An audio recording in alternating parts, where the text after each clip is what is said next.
नमस्कार अनि हार्दिक स्वागत छ दर्शकबिन कार्यक्रम एसटिभी च्याटमा म भोपाल रिटेल। नेपालमा लकडाउन अन्त्य भएको आज 15औं दिन पुगेको छ। लकडाउन अन्त्य भएको 2 हप्ता नागेपछि सरकार अब फेरि लकडाउन लगाउने कि कर्फ्यू नै लगाउने कि या अब के गर्ने भन्ने त्रासमा फसेको छ र उसले विज्ञहरूसँग छलफल सुरु गरेको छ। मंगलबार मात्रै प्रधानमन्त्री केपी शर्मा ओलीले विशेषज्ञहरूसँग यसबारे परामर्श गर्नुभएको छ र विशेषज्ञहरूले स्मार्ट लकडाउन गर्नका लागि सुझाएका छन्। यो स्मार्ट लकडाउनको अर्थ के हो? यसको अर्थ आवश्यक परे सम्बन्धित ठाउँमा कर्फ्यू पनि लगाउनु पर्ने हुन सक्छ भन्ने कतिपय विज्ञहरूले सुझाव दिएका छन्।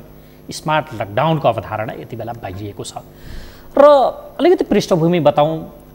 हामी यो कार्यक्रममा छलफल गरिरहँदा नेपालमा कोरोना संक्रमितको संख्या 21,009 पुगेको छ। यो साउन 20 गते स्वास्थ्य मन्त्रालयले सार्वजनिक गरेको तथ्याङ्क हो र नेपालमा लकडाउन अन्त्य हुँदै गर्दा साउन 6 गतेको तथ्याङ्क हेर्ने भने 17,994 जना संक्रमित थिए। यो बीचमा 3,015 जना संक्रमित बढेका छन्।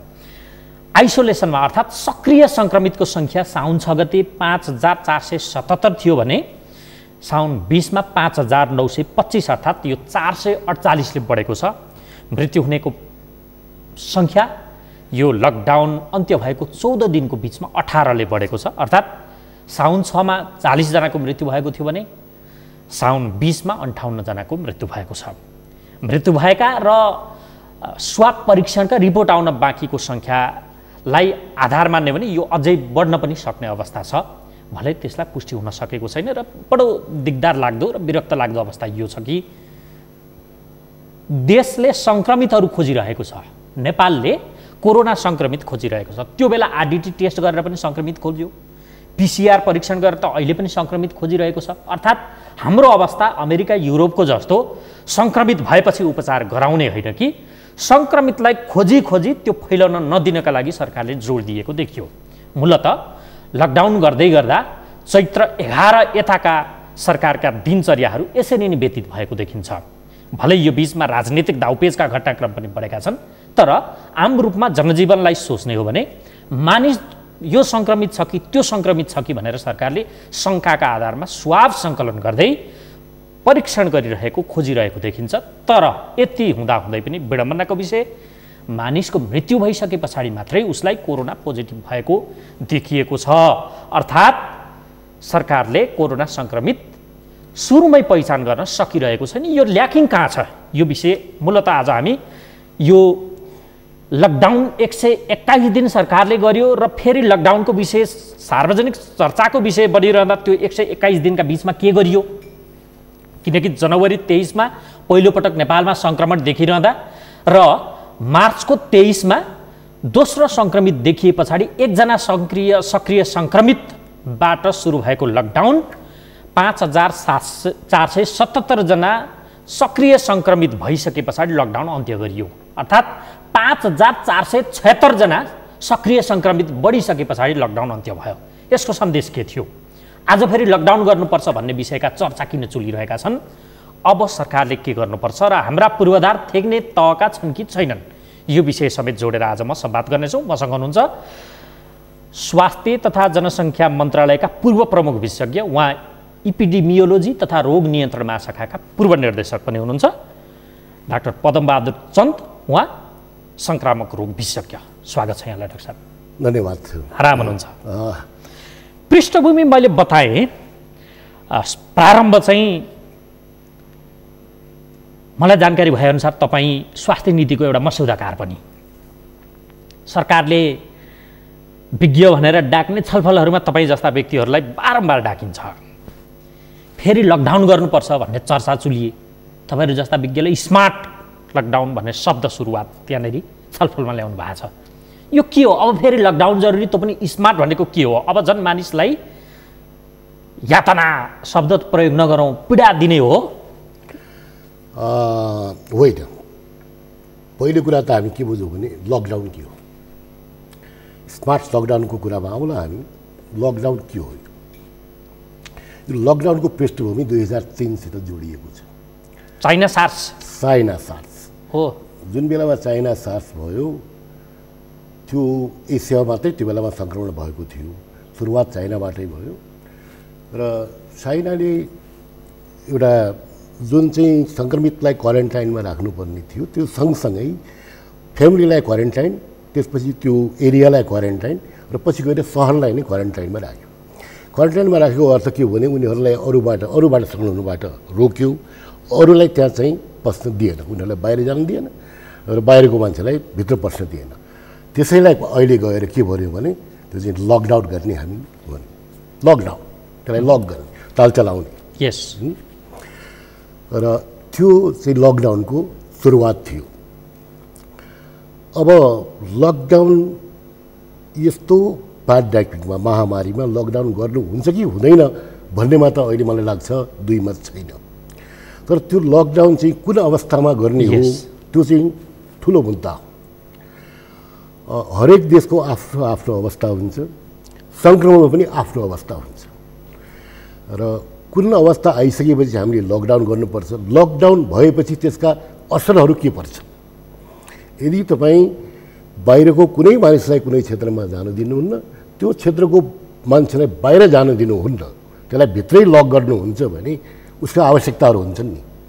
त्यो आवश्यकताहरू परिपूर्ति गर्न हामीले कस्तो योजना बनाउँछौँ, कसरी त्यो परिपूर्ति गर्छौँ, कस्ता किसिमका उसका आवश्यकताहरू हुन सक्छन्, ती आदि इत्यादि कुराहरूको विश्लेषण गरेर त्यसको समाधान खोजेर अनि हामीले लकडाउनमा जानुपर्छ।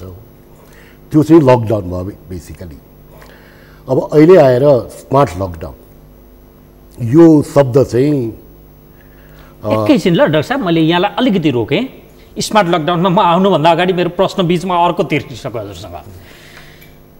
लकडाउनको प्रारूप अथवा स्टार्टिङ पोइन्ट चाइना सार्स 2003 भनौँ, उसको मोडल चाइनाको मोडल नेपालको मोडल फरक पनि हुनसक्छ, तपाईँले यो बिचमा भन्दै हुनुहुन्छ। देशअनुसार फरक हुनसक्छ, त्यो भित्र पनि कम्युनिटी अनुसार फरक हुन सक्ला, पकेट एरिया अनुसार फरक हुन सक्ला, होइन?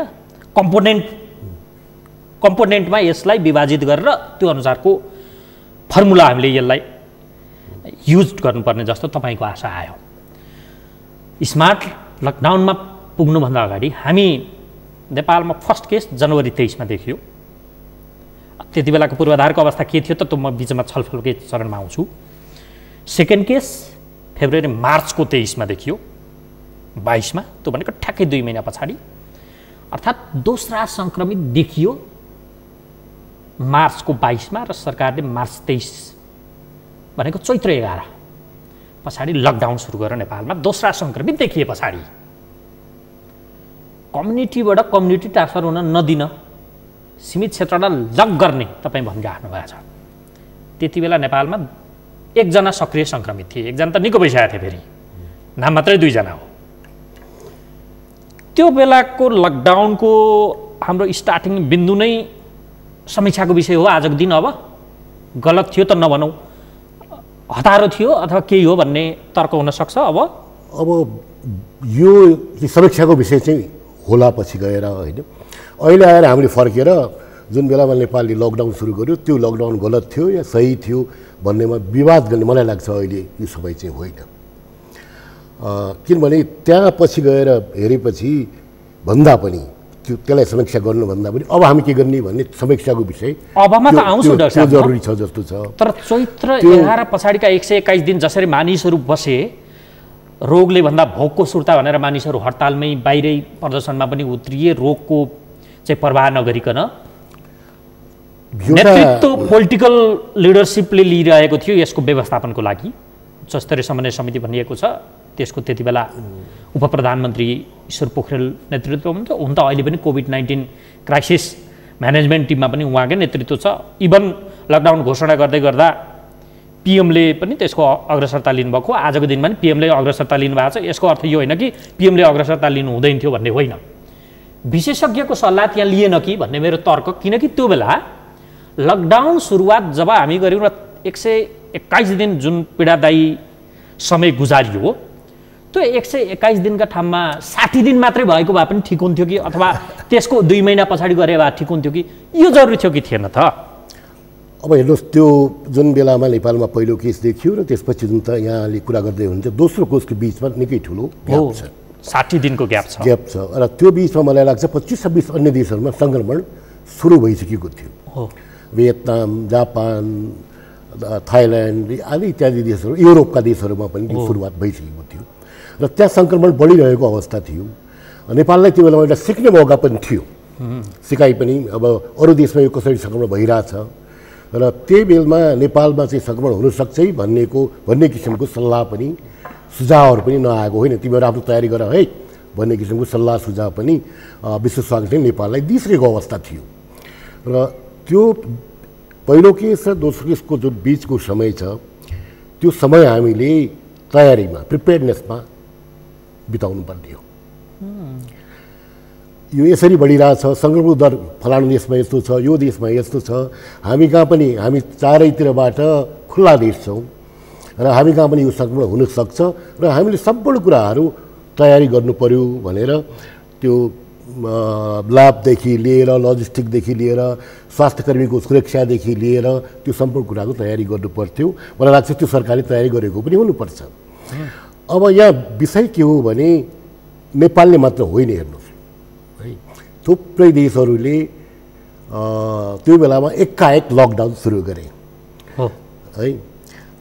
अब चाइनाले वुहानमा हेबे प्रोभिन्समा लकडाउन सुरु गर्यो, उसले सङ्क्रमण हुने बित्तिकै केही केसहरू देखिने बित्तिकै लकडाउन सुरु गर्यो। उहाँहरू त्यो सफलता त्यसैलाई दिनुहुन्छ, हामीले छिटो लकडाउन गऱ्यौँ, त्यसकारण हामीले चाहिँ यो भाइरसलाई कन्टेन गऱ्यौँ भन्ने चाहिँ उहाँहरूको भनाइ छ। तर स्थिति के थियो भने वुहानमा चाहिँ त्यहाँको स्थानीय स्तरमा चाहिँ सङ्क्रमण भइराखेको थियो हो, तर अन्य देशहरूमा त वुहानबाट चाहिँ सङ्क्रमण फैलिएको थियो। जो मान्छे वुहान गएको छ वुहानमा चाहिँ सङ्क्रमण भएर नेपालमा पनि पहिलो केस त्यहीबाट आएको थियो। त्यसकारण अरू देशहरूले पनि आफ्नो हिसाबले त्यसको समीक्षा गर्नुपर्थ्यो, नेपालले पनि आफ्नो हिसाबले समीक्षा गर्नुपर्थ्यो। त्यहाँ चुकियो कि त्यहाँ चाहिँ हामीले समीक्षा नै गरेनौँ कि भन्ने चाहिँ मेरो अब प्रश्न के हो भने सायद हामीले गहन समीक्षा त्यो बेलामा गरेनौँ कि। त्यो बेलामा हामीलाई के लाग्यो भने अरू देशले पनि लकडाउन गरिसके, हामीले गरेनौँ भने यो सङ्क्रमण एकदम भयावह हुने हो कि, त्यो हिसाबले सायद सरकार गएको हुनुपर्छ। र हामी यो एउटा कुरा के नबिर्स्यौँ भने यो भाइरस चाहिँ नयाँ भाइरस हो, यसको बारेमा धेरै कुराहरू थाहा थिएन। अहिले आएर पनि सबै कुराहरू अझै पनि थाहा छैन, अझै पनि केही विवादका विषयहरू छन्, केही अनुसन्धानका विषयहरू छन्, तर थुप्रै कुरा पहिलेभन्दा अहिले संसारलाई चाहिँ थाहा भइसकेको अवस्था पनि छ। त्यसकारण मेरो विचारमा सरकारले त्यो बेलामा गरेको निर्णय यसकारण पनि हुनुपर्छ कि अन्य देशहरूले पनि यो लकडाउन सुरु गरिसक्यो, हामीले पनि सुरु गरेनौँ भने हामी कहाँ सङ्क्रमण एकदमै बढ्ने हो कि भन्ने त्यो किसिमको डरले त्रासले चाहिँ त्यो सुरु गरेको हुनु। फ्याक्चुअल बेस भन्दा पनि अलिक बढ्ता डर र त्रास अरूले के गरे भन्ने कुरामा हामी बहक्यौँ। हामी मात्रै होइन, थुप्रै देशहरू त्यो बेला बहक्यो, नेपाल पनि त्यसबाट अछुतो रहेन। ओके, भनेपछि लकडाउन हतारो थियो भन्ने यहाँको आशय कुनै न कुनै रूपमा यो त पक्का भयो त्यो बेला। हामीले त्यही बेलामा लकडाउन एउटा कुरा हेर्नुहोस्, हामीले कस्तो के हो भने मैले पटक भन्दै गर्छु, नेपालमा कुनै पनि योजना कुनै पनि कार्यक्रम एउटा ब्ल्याङ्केट होइन एभ्री साइज फिट्स अल को हिसाबमा लागू गर्न सकिँदैन, किनभने हामी स्रोतको पनि कमी भएको देश हौँ, हामी चाहिँ त्यस्तो स्रोत पनि छैन। अर्को हाम्रा आफ्ना विविधताहरू छन्, भौगोलिक विविधता, सामाजिक विविधता, आर्थिक विविधता, यो विविधताहरू छन्। तर बाहिर जुन मोडल फिट हुन्छ त्यो हामी कहाँ फिट हुँदैन। त्यो मोडल हामीले अपनाउनुपर्छ, तर त्यसलाई के गर्नुपर्छ भने हाम्रो कन्टेक्स्टमा टेलर गर्नुपर्छ कि जसरी हामी टेलरलाई हरेक मान्छेले लुगा दिन्छौँ र हरेक मान्छेको लागि ऊ फिट बनाइदिन्छ नि, गरिदिन्छ नि, त्यसैले त्यो कुरालाई हामीले टेलर गरेर मुस्ताङमा जुन योजना कार्यक्रम हामी लागू गर्छौँ, जुन मोडल लागू गर्छौँ, त्यो मोडल सिराहामा फिट हुन सक्दैन, अर्थात् काठमाडौँमा हुनु सक्दैन। काठमाडौँले देखेको मोडल मुस्ताङ या ताप्लेजुङलाई फिट हुन सक्दैन। त्यसैले हाम्रो विविधतालाई हेरेर, हाम्रो विविधताको समीक्षा गरेर, हाम्रो स्रोत साधनको समीक्षा गरेर हामीले त्यो बेलामा पनि लकडाउन भनेपछि त्यो बेलाको लकडाउन गलत नै थियो भन्दा पनि लकडाउनको जुन मोडल थियो ओभरअल देशभरलाई एउटै बास्केटमा हालिएको त्यो गलत थियो। पक्का त्यो मोडल चाहिँ त्यो बेलामा हामीले त्यो मोडलको बारेमा सोच्नै सकेनौँ। मेरो हतार गऱ्यौँ हामीले, सायद हतार यस कारण गऱ्यौँ कि एउटा त्रास थियो हामीमा मात्रै होइन। हेर्नुहोस्, त्यो चाहिँ हामीले सरकारलाई मात्रै भनेर हुँदैन त्यो चाहिँ त्यो बेलामा थुप विश्वमै त्रास थियो, त्रासको समस्या थियो र धेरै जसो मैले सामाजिक सञ्जालमा हेरेका थिएँ, धेरै जसो जनस्वास्थ्य विज्ञहरूले प्रश्न उठाएको थिए त्यही बेलामा यो दुईवटा केस लकडाउन देशमा भन्ने किसिमको पनि थियो। त्यसपछि के पनि आयो होइन, हामीले त्यो बेला लकडाउन नगरेको भए यो स्थिति भयावह हुन्थ्यो कि सबैले चाहिँ त्यो बेलामा इटलीको स्पेनको होइन त्यो उदाहरण दिन थाले त्यस्तै हुन्थ्यो कि त्यो इटलीको त्रास थियो, स्पेनको त्रास थियो, तर नेपालको त होइन। हो, तर हामी कहाँ कस्तो हुनसक्छ त, हाम्रो अवस्था कस्तो छ, हाम्रो भौगोलिक अवस्था कस्तो छ, स्रोत साधनको अवस्था कस्तो छ, हाम्रो चाहिँ सङ्क्रमण भित्री क्षेत्रहरू कस्ता छन्, हो त्यो विश्लेषण चाहिँ गर्न हामी चुक्यौँ। ओके डाक्टर साहब, अब तपाईँहरू जस्तो विशेषज्ञ जो त्यही मन्त्रालय नेपाल सरकारकै जागिर खाएर कपाल फुलेको छ नि होइन पाएको, तपाईँ मात्रै तपाईँहरू जस्ता विज्ञ त रिटायर भएका धेरै छन्, तिनीहरूको फिडब्याक लिने सुझाव लिने काम गरेन सरकारले? त्यो निर्णय गर्दै गर्दा त्यहाँ विशेषज्ञ हाबी हुन सकेनन्? मलाई लाग्छ यो बिचमा जुन तपाईँले भन्दै हुनुहुन्छ पहिलो केस र दोस्रो केसको बिचमा स्वास्थ्य जनसङ्ख्या मन्त्रालयले केही काम गर्यो भने चाहिँ मिटिङ मात्रै गर्यो, विज्ञहरूसँग फिडब्याक विज्ञसँग पनि गर्यो है, विज्ञसँग फिडब्याक गर्यो। एउटा त्यस्तो मिटिङमा मैले पनि सहभागिता गर्ने अवसर पाएको थिएँ। हजुर, तर त्यहाँ विज्ञहरूले जुन फिडब्याक दिएका छन् त्यो लागू भएन जस्तो लाग्छ कि मलाई। अनि किन विज्ञको फिडब्याक लागू हुन्न र? अब त्यसका विभिन्न कारणहरू होलान्। के हो त? अब मैले अघि भने नि एउटा त्रासको कारण, त्यो त्रास विज्ञहरूभन्दा पनि सरकारमा त्रास पोलिटिकल र अर्को यहाँ चाहिँ विज्ञहरूको फिडब्याकमा विज्ञहरूको सल्लाह सुझावमा निर्णय भन्दा पनि एउटा पोलिटिकल उसमा चाहिँ होइन राजनैतिक अथवा नेताहरूले जुन किसिमले देखे समस्यालाई, जुन किसिमले त्यो समितिले देख्यो त्यो अनुसार निर्णय भएको देखिन्छ। त्यो मेरो अनुमान मात्रै हो। मिटिङ मात्र भयो, त्यो बिचमा अरू काम फर्स्ट केस र सेकेन्ड केसको बिचमा तपाईँलाई लाग्छ भएन, अर्थात् फ्याक्टले पनि त्यही भनिरहेको छ। ओके डाक्टर साहब, अब यहाँ दुई चारवटा कुरा भयो। हामी यो 121 दिनको समीक्षा त गऱ्यौँ, सँगसँगै तपाईँ भन्दै हुनुहुन्थ्यो मुस्ताङ र काठमाडौँ या सिराको एउटै मोडल हुन सक्दैन लकडाउनको। जसरी टेलरले तपाईँलाई फिट हुने कपडा र मलाई फिट हुने कपडा फरक बनाइदिन्छ नि, त्यस्तै फरक जरुरी थियो भन्ने तपाईँको आशा आयो होइन कि मैले गलत भने? एकदमै सही हो, त्यही हो। त्यसो भने प्रधानमन्त्री कहाँ पुगेका विज्ञहरूले स्मार्ट लकडाउनको चर्चा ल्याएको छ नि, यो स्मार्ट भनेको नि यस्तै हो कि के हो यो बताउनुहोस् त। अब हेर्नुहोस्, यो जहाँसम्म मैले बुझेको र अनुसार चाहिँ यो स्मार्ट लकडाउन शब्द पहिले चाहिँ पाकिस्तानका प्रधानमन्त्रीले सुरु गर्नुभयो, इमरान खान।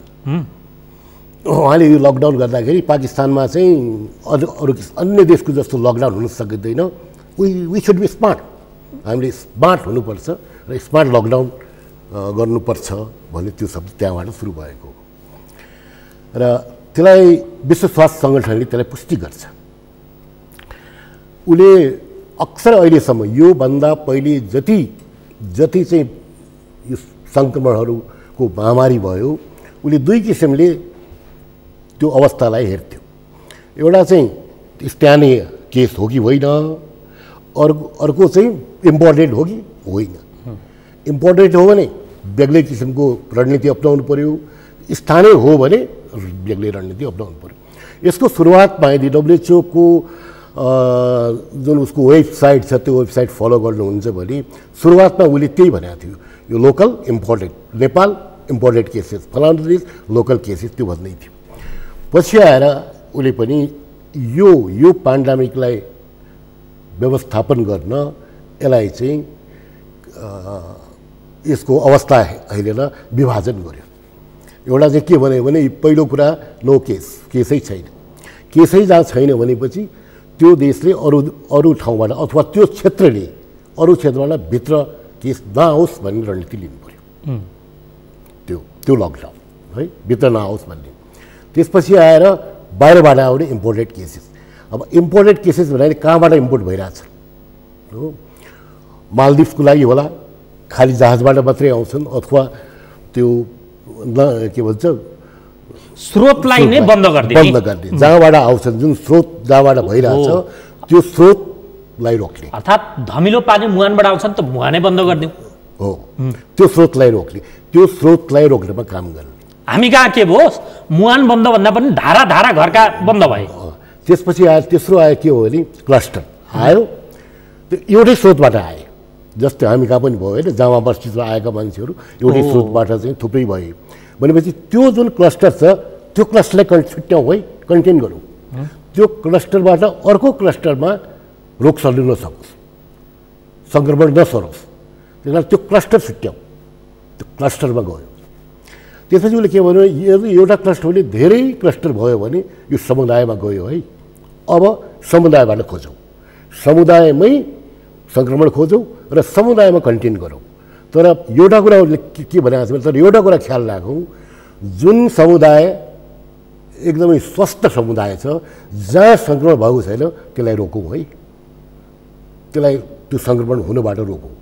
हो, त्यो भनेको के हो भनेपछि तपाईँले आफ्नो अवस्था हेरेर, सङ्क्रमणको अवस्था हेरेर अनि लकडाउन गर्नुहोस्। र त्यो लकडाउनमा थुप्रै रणनीतिहरू हुन सक्छन्, थुप्रै कार्यक्रमहरू हुन सक्छन्।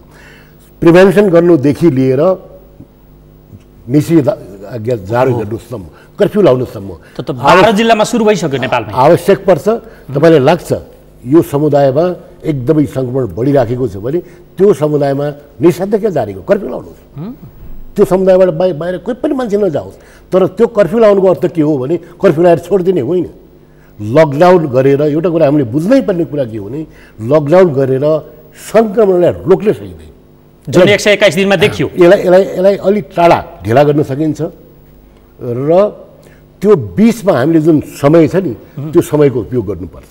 हामी कहाँ उपयोग भएन, जसरी हुनु पर्थ्यो त्यसरी उपयोग भएन भन्ने त अहिलेको ओके डाक्टर साहब अब जस्तो भनेको स्मार्ट लकडाउन भनेको चाहिँ अवस्था हेरिकन क्लस्टरलाई केन्द्रित स्ट्राटेजी इम्पोज गरिदिने, अवस्था हेरिकन, ठाउँ हेरिकन हामीले रणनीति अपनाउने भनेको। त्यहाँ निषेधाज्ञा मात्र होइन, कडा कर्फ्यू पनि हुन सक्छ, जुन अहिले 12 जिल्लामा त नेपालमा देखिसक्यो। यस्तै हो भन्न खोजे। र त्यो भनेको के हो भने त्यो लकडाउन तपाईँ देशभरि गर्नुहोस् भन्ने होइन। एउटा मैले अघि भने नि, एउटा टेम्प्लेट बनाएर देशभरि जसरी हामीले पहिले लकडाउन त्यसो नगर्नुहोस्, स्मार्ट लकडाउन, आवश्यकता हेरिकन लकडाउन गर्नु। त्यो आवश्यकता हेरी लकडाउन गर्नुहोस् भनेपछि के हो भने आवश्यकताको विश्लेषण हुनु पऱ्यो, सक्षम विश्लेषण हुनु पऱ्यो, हामीले सक्षम योजना बनाउनु पऱ्यो। र त्यो जबसम्म हामी सक्षम योजना बनाउँदैनौँ, त्यसको सक्षम विश्लेषण गर्दैनौँ, हामी यो स्मार्ट लकडाउन लगाउन सक्दैनौँ। ओके, साउन 6 मा डाक्टर साहब अब अलिकति डेटा एनालाइसिस गरौँ।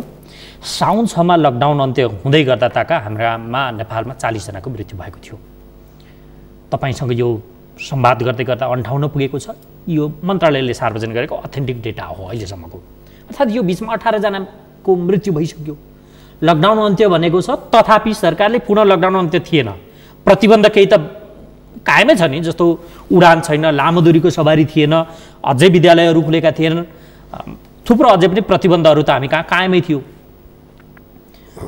मानिसले के बुझ्यो, लकडाउन अन्त्य मात्र होइन कोरोना पनि सकियो भन्ने जस्तो बुझे झैँ गऱ्यो कि के हो, वात्तै बढो सङ्ख्याले त्यो भन्छ। मृत्यु भइसके पछाडि सरकारको त्यही पुनरावृत्ति देखिन्छ, स्वाब सङ्कलन गर्छ, यसलाई कोरोना भएर छ भन्ने पुष्टि हुन्छ। फेरि सरकार के गरिरहेछ, चोइट ताकादेखि ओहो यो पो सङ्क्रमित हो कि त्यो पो सङ्क्रमित हो कि भनेर धमाधम खोजिरहेछ के बत्ती बालेर खोजे जस्तो मानिस खोजिरहेछ। स्वाब सङ्कलन पनि गर्छ ए बाबा, तर के हुन्छ मान्छे मरिसकेपछि उसलाई कोरोना पुष्टि भइरहेछ। हाम्रो ल्याकिङ यो के हो, यो गन्जागोल यहाँ के छ, यो अलिकति बताउनु त, यो बिचको खेल हो, यो के हो? हेर्नुहोस्, अब सङ्क्रमण खोज्नु, छिटोभन्दा छिटो सङ्क्रमण खोज्नु र कुनै पनि महामारीको, कुनै पनि यो इन्फेक्सन डिजिजको कुरा गर्नु, यो यसको लागि प्रमुख लक्ष्य नै त्यही हो। छिटोभन्दा छिटो सङ्क्रमण खोज्नुहोस्। जति छिटो सङ्क्रमण खोज्नुहुन्छ त्यति कम सङ्क्रमण अरूमा बढ्छ।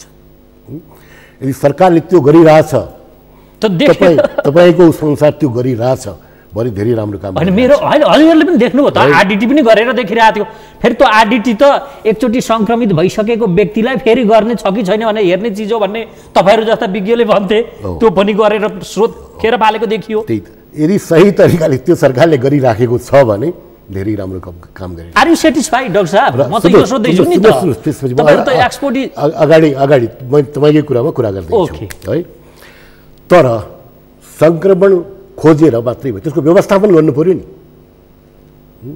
हामी आज 1,00,000-1,00,000वटा टेस्ट गरौँला स्वाब सङ्कलन गरौँला तर त्यो स्वाब सङ्कलन गरेर त्यो त्यसमध्ये कति सङ्क्रमित छन् भन्ने कुरो पनि हामीले छिटै भनिदिनु पर्यो नि जति ढिलो भन्छौँ त्यति ठुलो समस्या निम्त्याउँछ त्यो खोल्नुभन्दा पनि ठुलो समस्या कहाँ निम्त्याउँछ भने मान्छेलाई लाग्छ मैले स्वाब दिइसकेँ मेरो रिपोर्ट आएको छैन सायद नेगेटिभ होला त्यसैले आएन हो मान्छेमा एक किसिमको गलत किसिमको आफ्नो सुरक्षा जस्तो आउँछ कि म त सुरक्षित छु स्वाब सङ्कलन गर्छ सरकारले गरेको छ भने त्यसको रिजल्ट विदिन द्याट लिमिट जुन चाहिँ त्यो स्वाब सङ्कलन गरेपछि जुन ल्याबोरेटरीले लिने समय हो त्यो समयभित्र त्यसको रिजल्ट आउनु पर्यो या साह्रै दुईवटा कुरा तपाईँले आफैले प्रश्नमा कन्ट्रोभर्सी छ कि यदि छिटै उसले सङ्क्रमण पत्ता लगाइराखेको छ भने होइन पत्ता छिटो ढिलो त एक ठाउँ रह्यो मैले सोधेको चाहिँ चैत्र 11 यताको सरकारको दैनिकी लगभग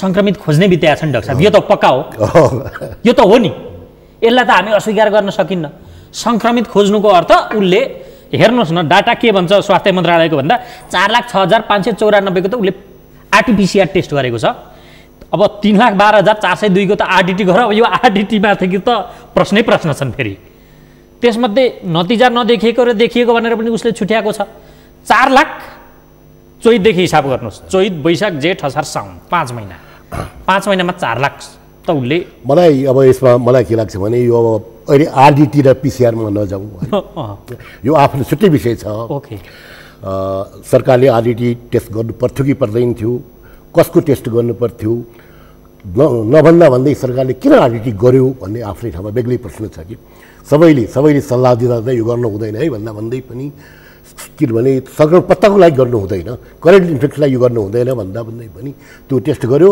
र अचम्म लाग्छ अहिले आएर रोक्यो त्यही त है सङ्क्रमण मुक्त भइसकेको मानिसमा गरिन्थ्यो होइन खासमा त्यो चाहिँ कसमा सङ्क्रमण भएको थियो भन्ने कुरा हो तर त्यसको एउटा यस्तो फेज छ जहाँ आरडिटी पनि पिसिआर पनि दुईटै पोजिटिभ हुने अवस्था पनि छ तर खास गरी आरडिटी गरिनु केमा हो भने त्यो एन्टिबडी टेस्ट हो कि एन्टिबडी भनेको सङ्क्रमण भइसकेपछि शरीरले त्यसको विरुद्ध कति काम गर्ने हो त्यो अब प्रतिकार गर्नलाई समय लाग्छ शरीरलाई त त्यसले के देखाउँछ भने यसलाई चाहिँ विगतमा यो रोग भएको थियो उसको इम्युनिटीको अवस्था के छ भन्ने पत्ता लगाउने टेस्ट न हो त्यो त एक्ज्याक्टली इम्युनिटीको अवस्था कस्तो छ हैन भन्नुको लागि पत्ता लगाए अर्थात् मानव एकछिन म सङ्क्रमित थिएँ विगतमा मानव मलाई डेङ्गु नै पनि थियो भने म विगतमा इन्फेक्टेड थिएँ आजको दिनमा टेस्ट गर्यो भने मेरो इम्युनिटीको अवस्था के छ भन्ने एउटा ब्यारोमिटर त्यसले त्यो भनेको वर्तमान सङ्क्रमण अहिलेको करेन्ट इन्फेक्सन त्यो भन्दा पनि एउटा अनुसन्धान अध्ययन गर्नेको लागि उपयुक्त टेस्ट हो कि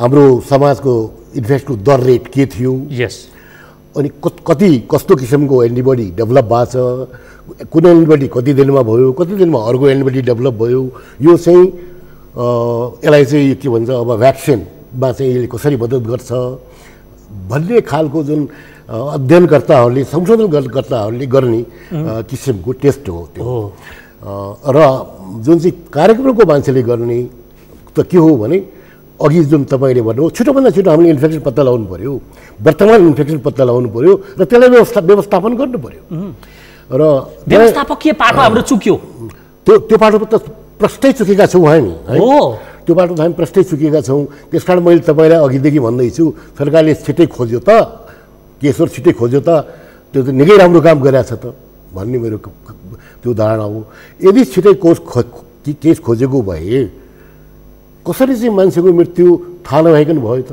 हो त्यही त म यो सोध्दैछु त यस्तो त होइन त्यसमा केही त होला विभिन्न कारणले चाहिँ मान्छे बिरामी भयो त्यसको 1-2 दिनमै मृत्यु भयो अघि यहाँ लकडाउनको मोडलको पनि चर्चा भयो डाक्टर साहब यो विषय त एकैचोटि गाँसेर धेरै जे लिएर आयो सङ्क्रमित त सरकारले खोज्यो रिजल्ट पनि आयो तर लकडाउनको मोडल हामीले अपनाउनु पर्थ्यो। त्यो गलत गरेका कारण यो संक्रमण बढ्यो र अर्कोतर्फ मृत्यु बढ्यो कि? लकडाउन भन्दा पनि जुन अघि नै कुरा आयो 3 महिनाको जुन लजिस्टिकको कुराहरू थियो, हाम्रो प्रयोगशालाहरूको क्षमताको कुरा थियो, प्रयोगशालाहरूको विस्तार गर्ने कुरा थियो, त्यो पिसिआरको मसिनहरूको कुरा थियो, त्यो किसिमको स्वास्थ्यकर्मीहरूको जुन योजना बनाउनु पर्ने कुरा थियो, त्यो योजना राम्रोसँग विस्तृत त्यो योजना नबनेरै हामीले समयमा चाहिँ स्वाप त सङ्कलन गऱ्यौँ, तर मान्छे 14 दिन बसेर घर गइसक्यो, तै पनि त्यसको रिजल्ट दिएनौँ है। त्यो पाटो हामीले मिस गऱ्यौँ जस्तो लाग्छ कि हामीले। त्यसो भए डाक्टर साहब, ज्येष्ठमा नि हाम्रो यो विगत पश्चाताप योग्य भइसक्यो, अब भविष्य घातक नहोस् यो कामना गरौँ। यसमा पनि मलाई त अब विगत त पश्चाताप योग्य भइसक्यो नि हाम्रो। विगतको कुरा त हामी समीक्षा गरौँ। रिग्रेट होइन, अब त्यो हेर्नुहोस्, यो सिक्नुपर्ने कुरा के हो भने जुन अघि फेरि 2003 को सार्समा गई, 2003 को सार्सको मोडालिटी अनुसार कोरियाले सिक्यो नि। अहिले कोरियाले, दक्षिण कोरियाले यसलाई कन्टेन गर्यो। उसले किन भन्छ भने मैले सार्सको बेलामा जुन सिकेको थिएँ त्यही अनुसार कन्टेन गरेँ है भन्छ। चाइनाले पनि त्यही भन्छ, सार्समा हामीले जसरी यसलाई नियन्त्रण ल्यायौँ अहिले पनि ल्यायौँ। नेपालले थुप्रै कुरा सिक्छ यसबाट है।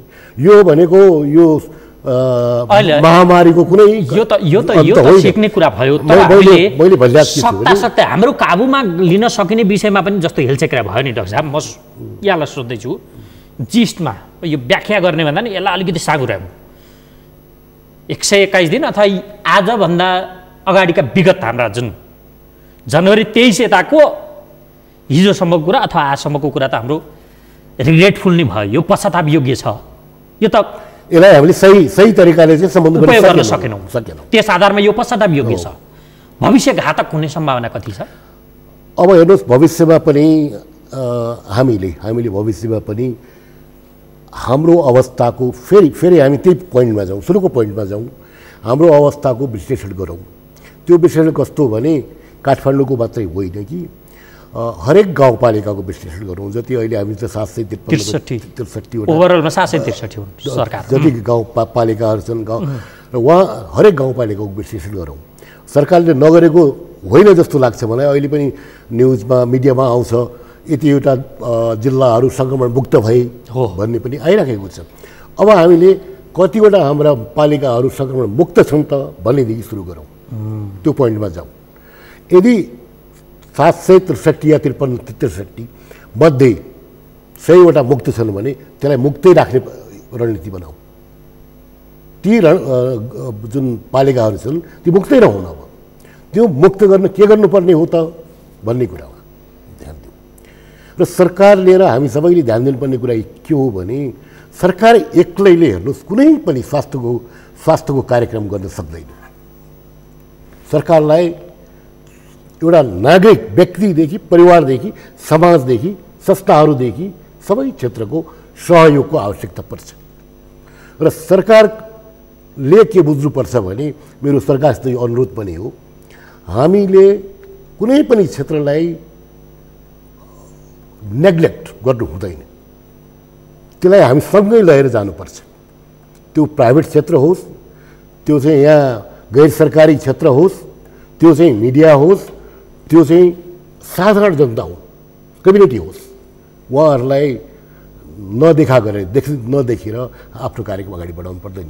सरकारको एउटा भूमिका, मुख्य भूमिका स्वास्थ्य क्षेत्रमा यो मात्रै होइन, स्वास्थ्य क्षेत्रमै समन्वयको भूमिका हो।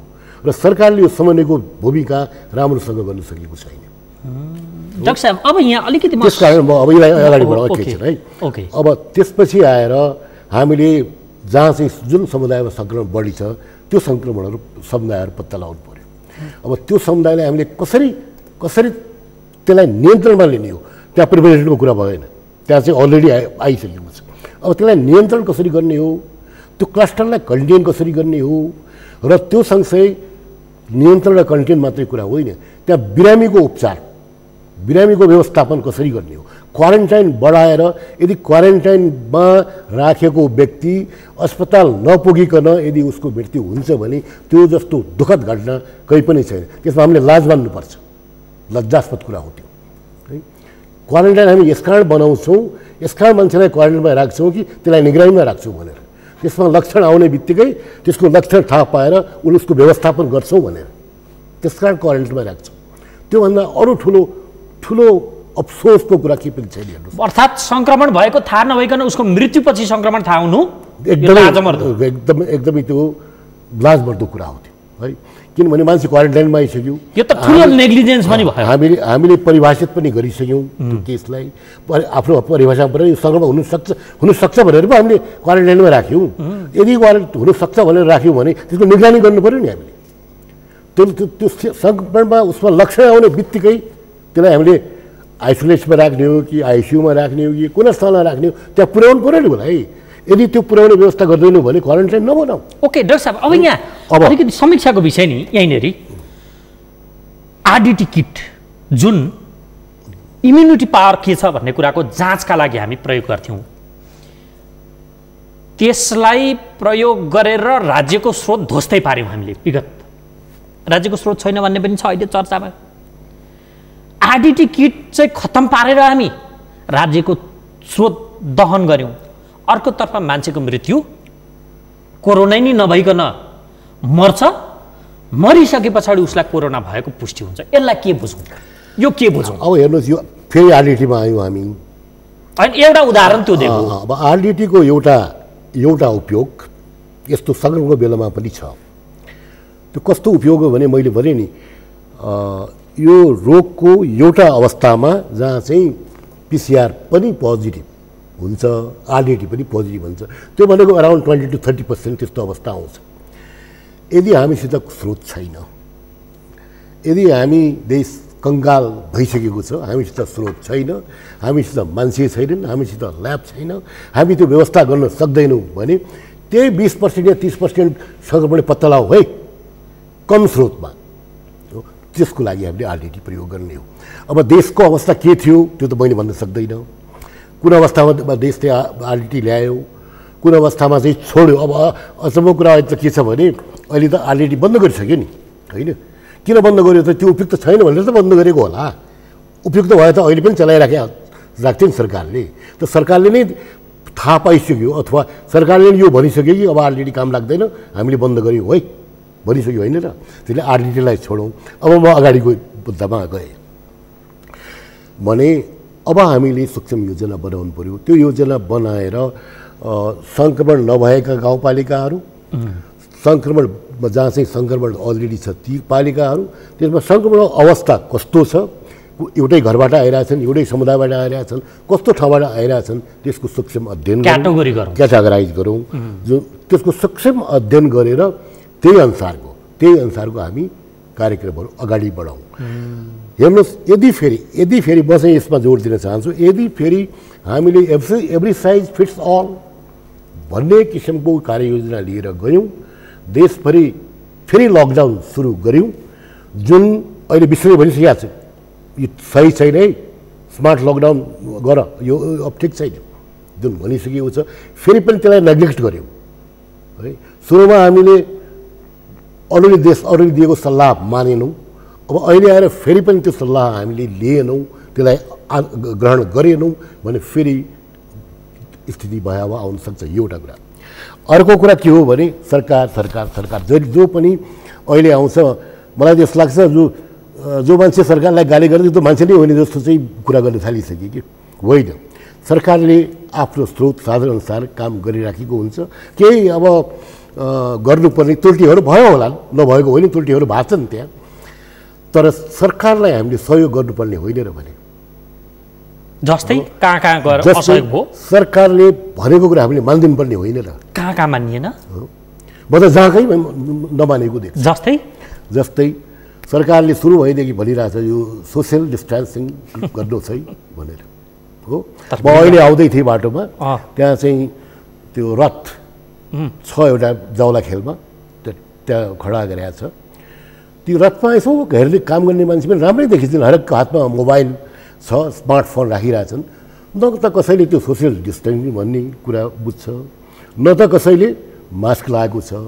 अरे बाबा कति भनेको छ, हेर्नुहोस् तपाईँ मोबाइल उठाउनुहोस् होइन, कसैलाई फोन गर्नुहोस्, सरकारले भनेको भनै छ, सञ्चार माध्यमले भनेको भनै छ, जनता गर्दैन त के गर्ने होला भन्नुहोस् त।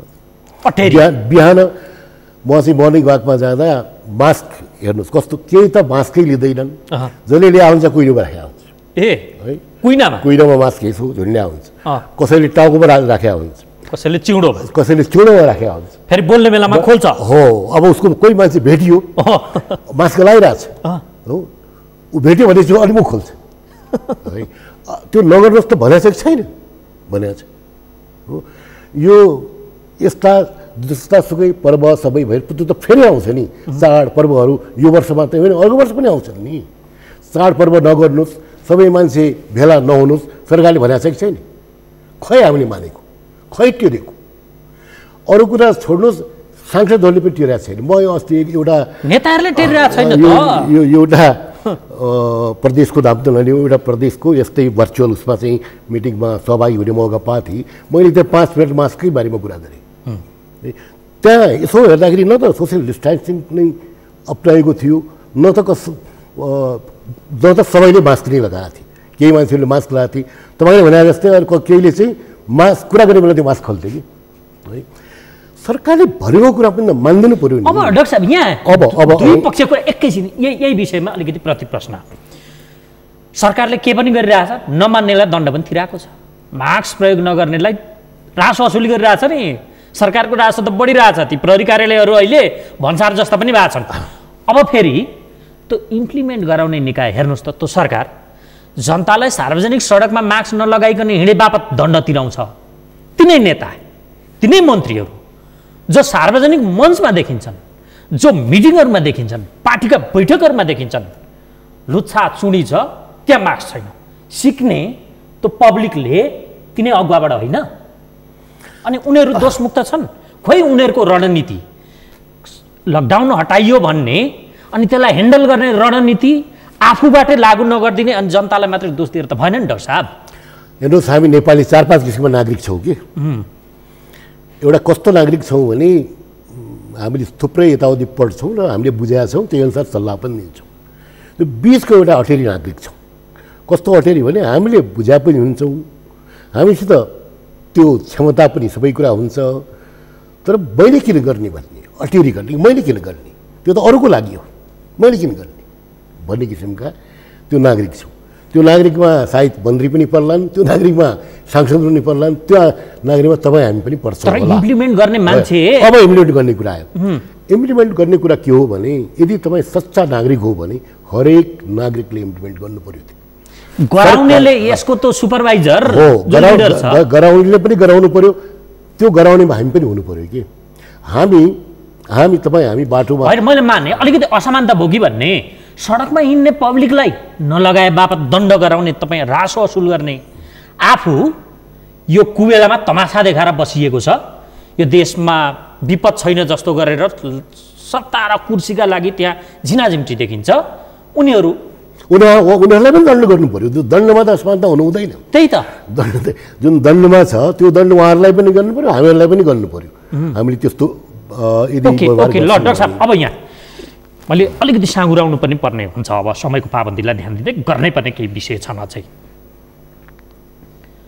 हाम्रो पूर्वाधारले थेग्ने नथेग्ने चाहिँ यसो डाटा हेरेको है प्रहरीले घुमी काठमाडौँ उपत्यकाभरिको डाटा सङ्कलन गरेछ काठमाडौँमा आइसियु बेड भएका अस्पतालको सङ्ख्या 72 रहेछ बेड सङ्ख्या 679 आइसोलेसन भएका अस्पताल 61 वटा रहेछ 517 आइसोलेसन बेड रहेछ भेन्टिलेटर काठमाडौँ उपत्यकामा 286 छ देशभरि 840 छ प्राइभेट रुम सहितको आइसियु जो सङ्क्रमितका लागि राख्ने खालको चाहिँ भन्दा रहेछन् कतिपय विज्ञले 58 जहाँबाट कोही पनि त्यहाँ नपुगोस् ऊ मात्रै होस् सेपरेट त्यस्तो 58 रहेछ जबकि अहिले चिकित्सा बिरामीको सङ्ख्या 36 भनिएको छ 2 जना त भेन्टिलेटरमै छन् 34 जना आइसियुमा छन् डाक्टरको सङ्ख्या 1349 छ कतिपय इन्फेक्टेड छन् नर्स 3132 एम्बुलेन्स सङ्ख्या 145 जुन किसिमको अहिले सङ्केत देखिएको छ घातक हुन सक्छ भनेर तपाईहरु जस्ता विज्ञहरूले भनिराख्नु भएको छ यदि अटेरी र हेलचेक्राइ हो भने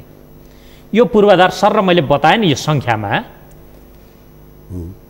यो हामी जस्तो तेस्रो विश्वका मुलुकहरूले हामीले थेग्न सक्ने खालका पूर्वाधार यी मध्ये पनि फेरि कति कामकाजी छन् भन्ने पनि अर्को प्रश्न आउला कति गुणस्तरको होला कति त्यो मापदण्डको होला यी प्रश्न आउलान् यो कति थेग्ने पूर्वाधार हो हाम्रो, यति मात्रै हुन्छन् भन्ने विश्लेषणका आधारमा यी तयारी भयो कि गर्नै नसकेर यो लाछी भएर यो काम हुन सकेन? के हो डाक्टर साहब, अलिकति यो पूर्वाधारको हाम्रो अवस्थाको विषय अलिकति विश्लेषण गरौँ।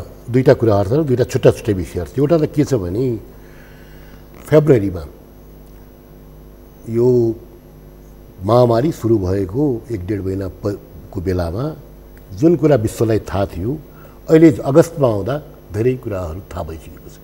जुन कुरा त्यो बेलामा थाहा थिएन आज थाहा छ। आज थाहा छ हो पहिलो कुरा।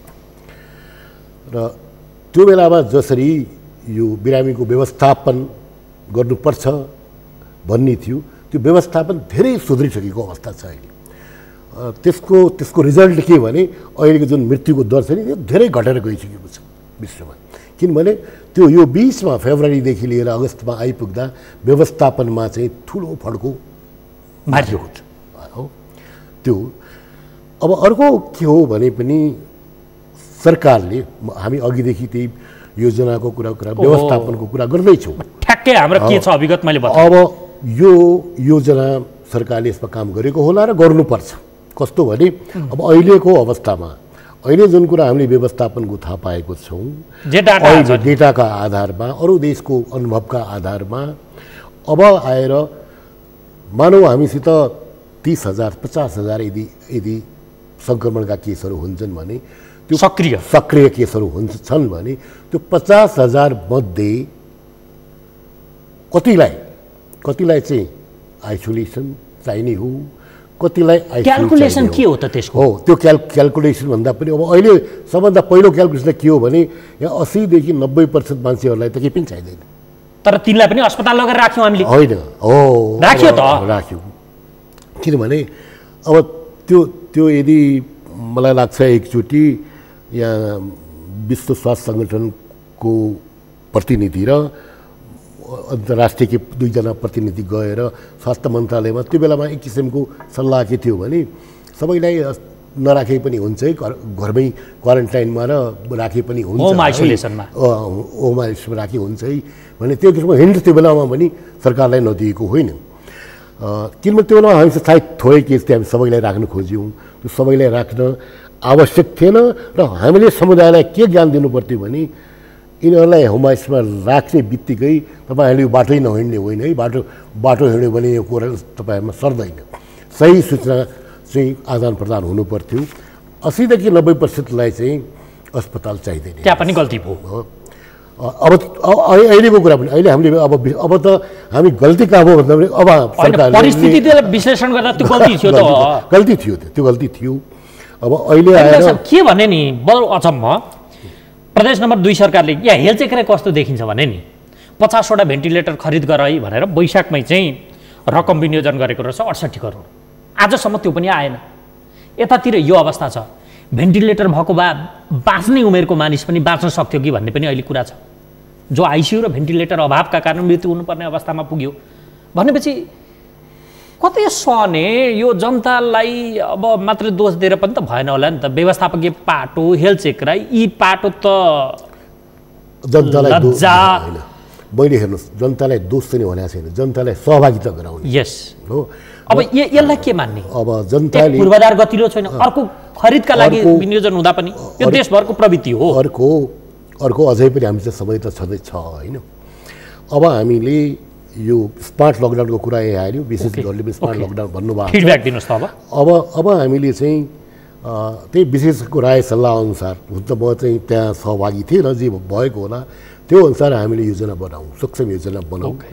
त्यो योजना अनुसार, त्यो योजना भनेको खालि ठाउँ छुट्याउने मात्रै होइन, योजना भनेको तपाईँले भनेको कुरा सबै कुरा गर्ने हो। त्यो भनेको हामीसित अहिले अभाइलेबल लजिस्टिक्सहरू के छ, हामीसित पूर्वाधारहरू के छन्, त्यो त एउटा डाटा मैले हजुरलाई बताइदिइसकेँ। यो एउटा डाटा त यहाँले बताउनुभयो, त्यही डाटालाई सरकारले समीक्षा गरोस्। अब हामीले पर्याप्त छ तपाईँलाई के लाग्छ? तपाईँ विज्ञ पनि हो। पर्याप्त छ कि छैन केमा भर पर्छ भने अब हाम्रो कार्यक्रमहरू कस्तो हुन्छ। यदि हामी अहिलेको फ्याक्टको आधारमा हाम्रो आकलन के हो? यदि हामीले जुन यो स्मार्ट लकडाउनको कन्सेप्ट आइरहेछ त्यो अनुसार हामीले काम गऱ्यौँ भने यो जुन यसको डिस्ट्रिब्युसन जुन छ त्यो डिस्ट्रिब्युसनलाई पनि हेऱ्यौँ भने जहाँ अब कहाँ मुस्ताङमा पर्याप्त छ कि छैन, बजारमा पर्याप्त छ कि छैन, बाजारमा यो काठमाडौँमा पर्याप्त भएर हुँदैन कि राष्ट्रको उसमा पर्याप्त भएर हुँदैन। यो चाहिँ हामीले सबै ठाउँमा चाहिँ हेर्नु पर्यो।